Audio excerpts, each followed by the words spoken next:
Chapitre 8. Illustre président, noble gorille, sage orang-outan, subtil chimpanzé, ô singe. Permettez à un homme de s'adresser à vous. Je sais que mon apparence est grotesque, ma forme repoussante, mon profil bestial, mon odeur infecte, la couleur de ma peau répugnante. Je sais que la vue de ce corps ridicule est une offense pour vous, mais je sais aussi que je m'adresse aux plus savants et aux plus sages de tous les singes, ceux dont l'esprit est capable de s'élever au-dessus des impressions sensibles et de percevoir les sens subtils de l'être par-delà une pitoyable enveloppe matérielle. L'humilité pompeuse de ce début m'avait été imposée par Zira et Cornelius, qui la savaient propre à toucher les orang-outans. Je continuai dans un silence profond. « Entendez-moi, ô singe, car je parle, et non pas, je vous l'assure, comme une mécanique ou un perroquet.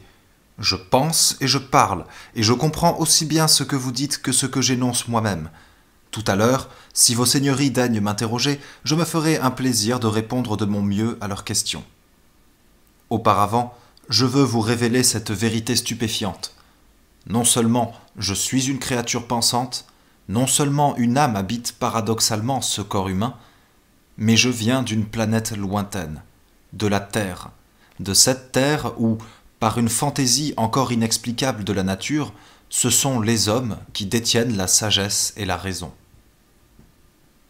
Je demande la permission de préciser le lieu de mon origine, non certes pour les illustres docteurs que je vois autour de moi, mais pour quelques-uns de mes auditeurs qui, peut-être, ne sont pas familiarisés avec les divers systèmes stellaires. Je m'approchai d'un tableau noir, et m'aidant de quelques schémas, je décrivis de mon mieux le système solaire et fixai sa position dans la galaxie.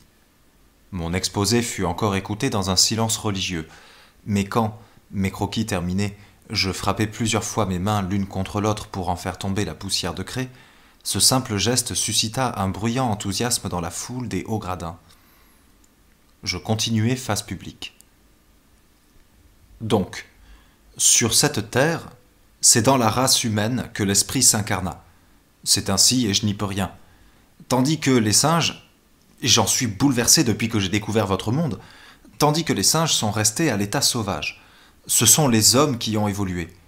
C'est dans le crâne des hommes que le cerveau s'est développé et organisé. Ce sont les hommes qui ont inventé le langage, découvert le feu, utilisé des outils. Ce sont eux qui aménagèrent ma planète et en transformèrent le village. Eux, enfin, qui ont établi une civilisation si raffinée que par bien des points, ô singes, elle rappelle la vôtre. Là, je m'appliquai à donner de multiples exemples de nos plus belles réalisations. Je décrivis nos cités, nos industries, nos moyens de communication, nos gouvernements, nos lois, nos distractions. Puis je m'adressai plus particulièrement aux savants et tentai de donner une idée de nos conquêtes dans les domaines nobles des sciences et des arts. Ma voix s'affermissait à mesure que je parlais. Je commençai à ressentir une sorte de griserie, comme un propriétaire faisant l'inventaire de ses richesses. J'en vins ensuite au récit de mes propres aventures. J'expliquai la façon dont j'étais parvenu jusqu'au monde de Bételgeuse et sur la planète Sauror, comment j'avais été capturé, encagé, comment j'essayais d'entrer en contact avec Zaius, et comment par la suite de mon manque d'ingéniosité, sans doute, tous mes efforts avaient été vains. Je mentionnai enfin la perspicacité de Zira, son aide précieuse et celle du docteur Cornelius. Je conclus ainsi. Voilà ce que j'avais à vous dire, ô singe. À vous de décider maintenant si je dois être traité comme un animal et terminer mes jours dans une cage, après d'aussi exceptionnelles aventures.